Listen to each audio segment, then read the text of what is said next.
बिस्मिल्लाहिर्रहमानिर्रहीम। अस्सलाम वालेकुम नादरीन, आप यूट्यूब चैनल देख रहे हैं। मैं इमरान खान हूँ। नादरीन, कौम को हकीकत बताने वाला जेल में है और हकीकत कौम के सामने सबूतों के साथ आ चुकी है। जो ड्रॉप साइट ने खबर दी और उन्होंने शाया कर दिया साइफर, उसके ऊपर रोला पड़ गया कि ये निकला कहाँ से। कुछ लोगों ने कहा कि जी पाकिस्तान तहरीक इंसाफ के पास जो था इमरान खान साहब के पास, ये उसकी कोई कॉपी है। कुछ ने कहा जी कि किसी और ने ये कर दिया है। कुछ कह रहे हैं कि हकूमत के किसी इत्तेहादी ने ये कर दिया। हर एक अपनी अपनी कहानी सुना रहा है, लेकिन इसके ऊपर कोई बात नहीं कर रहा कि पाकिस्तान को धमकी लगाई और पाकिस्तान के अंदर एक बनी बनाई हुकूमत जर्नैलों ने गिरा दी। देखिए, इमरान खान ने एक बड़ा बुनियादी नुक्ता पूछा था और वो ये पूछा था कि साइफर में अमेरिका मुखातिब किसे कर रहा था। यानी अमेरिका ने यह कहा कि इमरान खान साहब की हुकूमत गिरनी चाहिए और अगर उनकी हुकूमत गिर जाती है तो सारा कुछ ठीक हो जाएगा, नहीं गिरती तो तुम्हारे लिए हालात सख्त हो जाएंगे। वो क्या कहा मैं ये आपको बताता हूं। जो पाकिस्तानी सफीर थे उन्होंने जो लिखकर भेजा वो ये है। He said that I think if the no confidence vote against the prime minister succeeds all will be forgiven in Washington because the Russia visit is being looked at as a decision by the Prime Minister। वो कह रहे जी कि अगर तो no confidence move कामयाब हो जाती है, वोट इमरान खान के खिलाफ कामयाब हो जाता है, तो फिर वाशिंगटन में सारा कुछ आपको माफ कर दिया जाएगा। क्योंकि जो रूस का दौरा है इमरान खान साहब का, उसे यूं देखा जाता है कि जैसे वो इमरान खान का या प्राइम मिनिस्टर का फैसला था। Otherwise I think it will be tough going ahead. वरना मैं ये देखता हूं कि आगे बहुत मुश्किलात आ रही हैं, आगे बढ़ना बहुत मुश्किल है आपके लिए। He paused and then said, वो थोड़ी देर रुका और दोबारा उसने कहा कि I can not tell how this will be seen by Europe but I suspect their reaction will be similar. वो कहते मैं नहीं कह सकता अभी कि यूरोप इसके बारे में क्या कहेगा, लेकिन मुझे लगता है कि उनका रद्देमल भी मुख्तलिफ नहीं होगा, ऐसा ही होगा। He then said that honestly I think isolation of the prime minister will become very strong from Europe and the United States। और उसने फिर ये कहा बाद में कि मैं ईमानदारी के साथ ये बताऊं कि वजीर आजम बहुत ज़्यादा, यानी उनकी मुखालफत बढ़ जाएगी, उनकी आइसोलेशन, उनका अकेलापन बहुत ज़्यादा बढ़ जाएगा यूरोप में भी और अमेरिका में भी। फिर उसने बाद में ये भी कहा कि ये वजीर आजम का डिसीजन था और हमें ये लगता है कि चाइना में जब वो वो उसमें ओलंपिक्स में गए थे तो वहाँ पे रूसी सदर से मिलना चाहते थे, बाद में उन्होंने फैसला किया कि रूस जाके मिल लेते हैं। तो ये कहानी भी, और ये कहानी किसने सुनाई? अमेरिकन को ये कौन बता रहा था कि इमरान खान अपनी मर्जी से रूस जाना चाहता है? हालांकि इमरान खान ने कहा कि जनरल बाजवा से और इनसे मुशावरत की थी। ये वो 2 नंबरी है जो पाकिस्तान के जर्नैलों ने इमरान खान साहब के साथ की। इमरान खान को कहते रहे कि आप आज़ादाना और खुद मुख्तार पॉलिसी के ऊपर चलें, और अमेरिका को कहते रहे देखें ये बंदा बात ही नहीं सुनता और ये आपके मफादात के खिलाफ है, लिहाजा इसको गिराने के लिए आप हुक्म जारी करें ताकि हम पूरी फौज को साथ लेकर चढ़ जाएं और इमरान खान की हुकूमत गिरा दें। इस साइफर में जो मुखातिब था वो पाकिस्तान की मिलिट्री एस्टेब्लिशमेंट थी, जिनको ये हुक्म दिया गया और बाद में उन्होंने हुकूमत गिरा दी। इसकी गवाही जो है वो आज शाहिद खाकान अब्बासी से आप पूछ लें, फजल रहमान से पूछ लें, मोहम्मद जुबैर से पूछ लें, मिफ्ता इस्माइल से पूछ लें। MKM के लोग भी दबे लफ्ज़ों में बताते हैं, PMLN के बहुत सारे लोग बताते हैं कि इमरान खान की हुकूमत जो है वो पाकिस्तान की मिलिट्री एस्टेब्लिशमेंट ने गिराई थी। और इमरान खान ने जो एब्सोल्युटली नॉट का एक बयानिया अपनाया था, उस बयानिए पे PMLN क्या कहती थी, जरा ये भी आप थोड़ा सुने।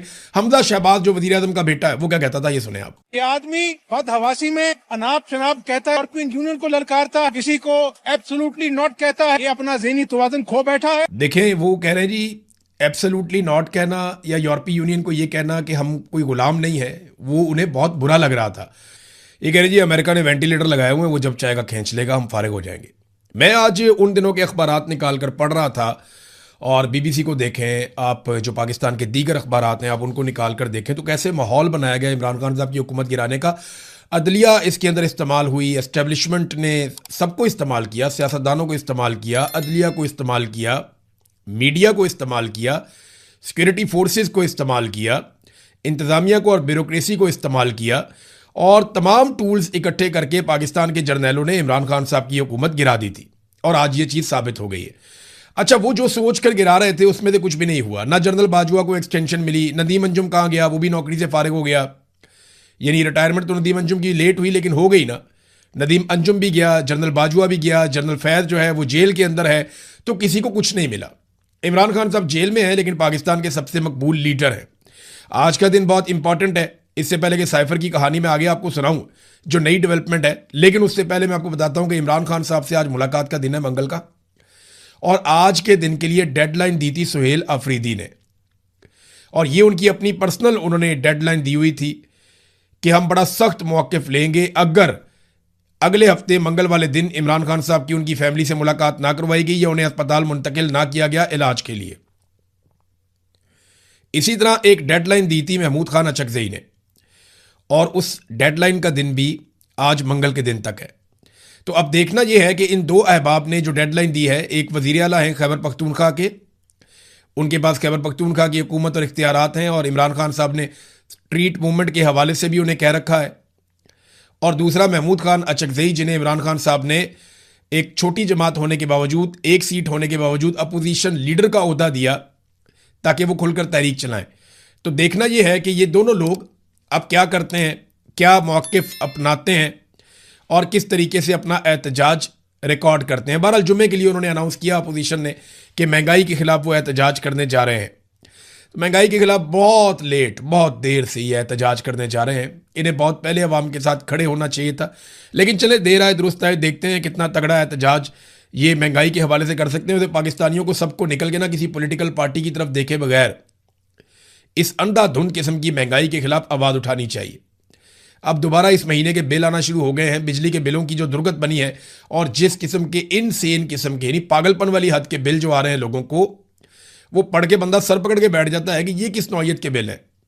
2 यूनिट इस्तेमाल किए हुए एक बंदे ने, उसको कोई 2999 रुपये का बिल आया हुआ है।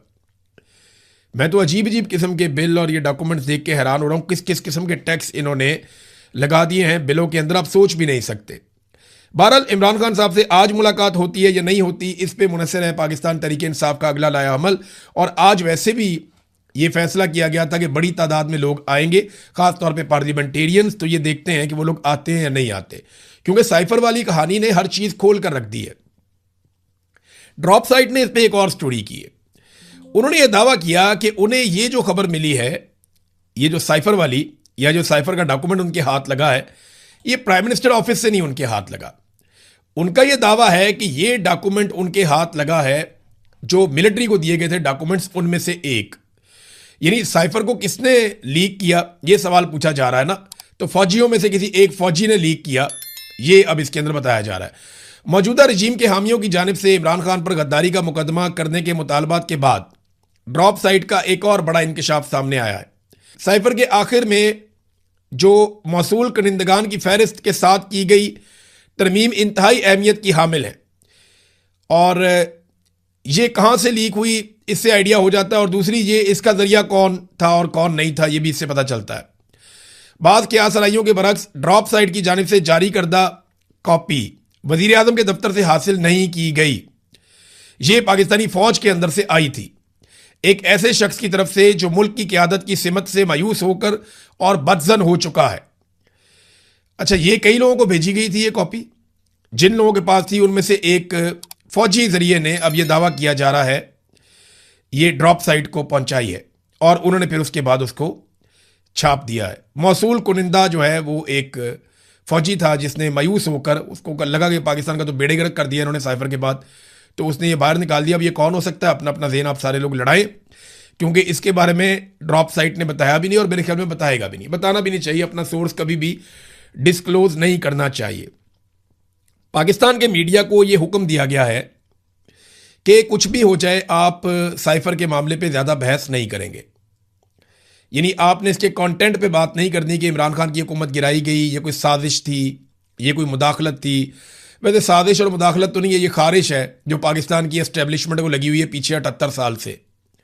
78 साल से इनको एक खारिश लगी हुई है, इनकी खारिश ही नहीं दूर होती। ये हर 2-3 साल बाद किसी की हुकूमत गिरा देते हैं। भाई किसी को चलने दोगे तो पाकिस्तान चलेगा ना। हर जर्नैल आता है वो अपना नया तजर्बा करता है, हर जर्नैल को अपने लिए एक्सटेंशन और मफादात और फ़ायदे चाहिए होते हैं। वो अपनी ज़ात और अपने घर से बाहर ही नहीं निकलता, वो अपने बारे में सोचता है, उसे ताकत मिलती है, वो छोड़ना ही नहीं चाहता। ये खारिश ना जर्नैलों की दूर नहीं हो रही, और इस खारिश की वजह से कभी साजिश होती है, कभी मुदाखलत होती है, कभी साइफर आता है, कभी कुछ होता है।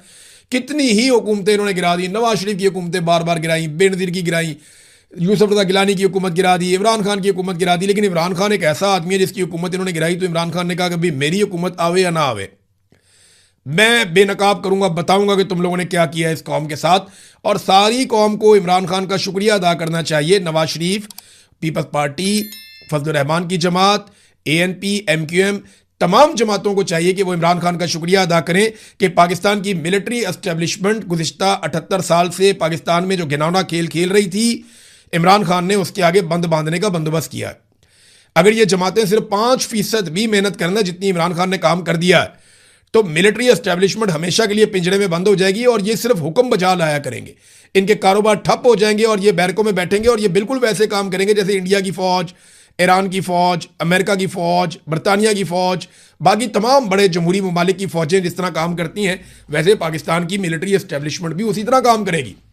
आर्मी चीफ का नाम भी कौम को नहीं पता हुआ करेगा और वही पाकिस्तान के आगे बढ़ने वाला दिन होगा।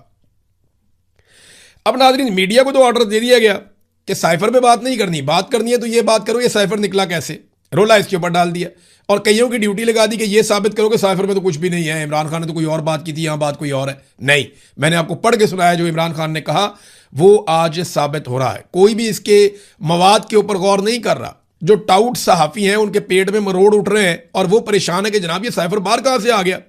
कोई एक कहानी सुना रहा है, कोई इधर की कौड़ी लेकर आ रहा है, किसी को समझ नहीं आ रही कि इस मामले को अब जस्टिफाई कैसे करना है। कासिम सूरी साहब का भी स्टेटमेंट आया, उनका यूट्यूब चैनल है, उसको आप जाके ज़रूर सब्सक्राइब करें। कासिम सूरी साहब का यूट्यूब चैनल ज़रूर देखें। वो बहुत सारी चीज़ों के गवाह हैं, उन्होंने बहुत कुर्बानी दी है, बहुत मार खाई है, अपनी पूरी फैमिली, उनकी अपनी ज़िंदगी, उनको बहुत लालच दिए गए, उनको बहुत ज़्यादा काबू करने की कोशिश की गई लेकिन वो किसी के काबू नहीं आए, ना वो किसी लालच में आए। और उनका यूट्यूब चैनल वो चलाते हैं, उस पर बात करते हैं, खुद मेहनत भी करते हैं, अमेरिका के अंदर चिलावतनी की ज़िंदगी गुजार रहे हैं। पाकिस्तान की मिलिट्री एस्टेब्लिशमेंट उनकी जान की दुश्मन है।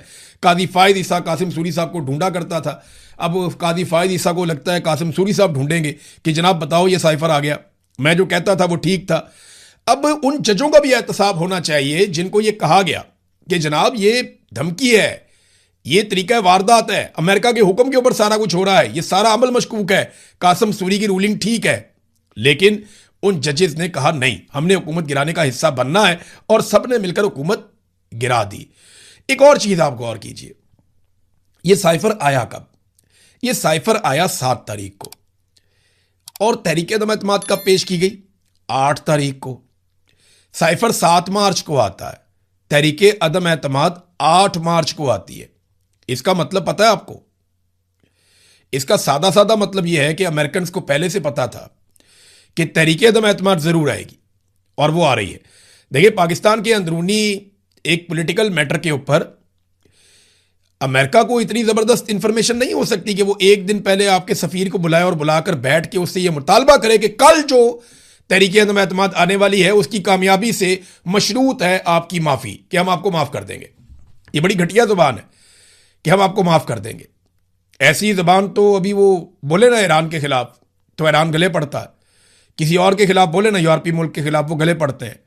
लेकिन पाकिस्तान के जर्नैल बजिद हैं कि कोई बात नहीं, अमेरिका कहता है तो खैर है, कुछ नहीं होता, कोई बात ही नहीं है। तो 8 तारीख को तहरीक अदम एतमाद आती है, 7 तारीख को डोनाल्ड लू पाकिस्तानी सफीर से मुतालबा उसी तहरीक अदम एतमाद के हवाले से पहले ही कर देता है। और बाद में जब इमरान खान साहब ने पोल खोला तो अमरीकी वजारत खारजा की तर्जमान ने इसकी तरदीद कर दी थी और यह कहा था कि इमरान खान साहब के इल्जामात गलत हैं। आज वो भी गलत साबित हो गए। एक और नाजरीन ड्रॉप साइट ने न्यूज़ दी है और ये पुरानी बात है क्योंकि सऊदी अरब चाहता था इमरान खान साहब के दौर में भी एक दिफाई मुआहदा करना। इमरान खान साहब उस सिलसिले में आगे नहीं बढ़ रहे थे और इमरान खान साहब का ये मानना था कि जो भी फैसला होगा वो कैबिनेट मिलकर करेगी, जो भी फैसला होगा वो सारे सियासतदान या पार्लियामेंट डिस्कशन के बाद करेगी, क्योंकि पाकिस्तान की फौज पाकिस्तानी अवाम की मलकियत है, अवाम मालिक हैं पाकिस्तान की फौज के। तो अवाम फैसला करेगी, अवामी मुंतखब नुमाइंदे ये फैसला करेंगे कि जनाब फौज जानी है या नहीं जानी सऊदी अरब में और दिफाई मुआहदा करना है या नहीं करना। इमरान खान की बड़ी जमहूरी किस्म की सोच थी। फिर सऊदी अरब भी इमरान खान साहब से नाराज था इसी वजह से। अब जब ये नए हुक्मरान आए तो इन्होंने कोई पार्लियामेंट को घास नहीं डाली, कैबिनेट को घास नहीं डाली। आसिम मुनीर साहब ने फैसला किया, शहबाज शरीफ साहब ने उसके ऊपर अमल दरामद करके मोहर लगा दी। और इस वक्त की इतला के मुताबिक पाकिस्तान के लगभग 8,000 फौजी, पाकिस्तान के लड़ाका तैयारे, जिनमें चीन से जो हमने बनाए हैं JF-17 थंडर, वो वाले तैयारे, HQ-9 तैयारे, ये भी इसके अंदर शामिल हैं, ड्रोन्स उसके अंदर शामिल हैं, और एयर डिफेंस सिस्टम भी उसके अंदर शामिल है। तो पाकिस्तान ने सऊदी अरब में ठीक ठाक अपना लड़ाका साजो सामान ना सिर्फ पहुंचा दिया है, बल्कि बड़ी तादाद में पाकिस्तानी फौजी वहां पे बढ़ते चले जा रहे हैं सऊदी अरब में। तो नाजरीन, ये साइफर वाली कहानी ना अब इनके गले पड़ी हुई है। अब पाकिस्तान तहरीक इंसाफ पे मुनहसिर है कि वो इस मामले को कितना उठाते हैं। देखें, ये सारा मामला 4 साल पीछे चला गया। इन 4 सालों के अंदर जो कुछ भी हुआ वो सारी रिस्पॉन्सिबिलिटी पाकिस्तान की मिलिट्री एस्टेब्लिशमेंट के ऊपर आ गई। ये साइफर के बाद रजीम चेंज ऑपरेशन वाला गुनाह इन्होंने किया था, और उस गुनाह को छुपाने के लिए एक के बाद एक गुनाह किया, एक के बाद एक गुनाह किया। पाकिस्तान में इंसानी हकूक की धज्जियां उड़ा दी, पाकिस्तान का पूरा इलेक्शन चोरी कर लिया, बार बार आइन को तोड़ा, इंतखाबात को इल्तवा का शिकार किया, अपनी मर्जी की निगरान हुकूमतें बनाई, पाकिस्तान में बर्बादी फेर दी इन्होंने, बर्बरियत का मुजाहरा किया है इन्होंने सिर्फ अपने एक झूठ को छुपाने के लिए। और आज इनका झूठ वही वाला बेनकाब हो गया। मैंने आपको पिछले वीलॉग में कहा था कि जिस ईंट पे इनकी पूरी इमारत खड़ी है जाली हुकूमत की, वो ईंट अब टूट चुकी है। पाकिस्तान तहरीक इंसाफ पर मुनहसिर है कि वो कितने जोर से धक्का लगाते हैं इस दीवार को गिराने के लिए। वैसे तो ये पाकिस्तान की आवाम की रिस्पॉन्सिबिलिटी है कि पूरी आवाम निकल कर चोरों के इन टोले को धकेल के बाहर निकाले, क्योंकि इन्होंने जब से ये आए हैं इन्होंने आवाम का जीना हराम कर दिया। कोई एक चीज, किसी एक जगह से कोई एक अच्छी खबर पाकिस्तान को नहीं मिलती है, और ये इन्होंने किया पाकिस्तान के साथ। अब तक के लिए इतना ही। अपना ख्याल रखिएगा, अपने इस चैनल का भी। अल्लाह हाफिज।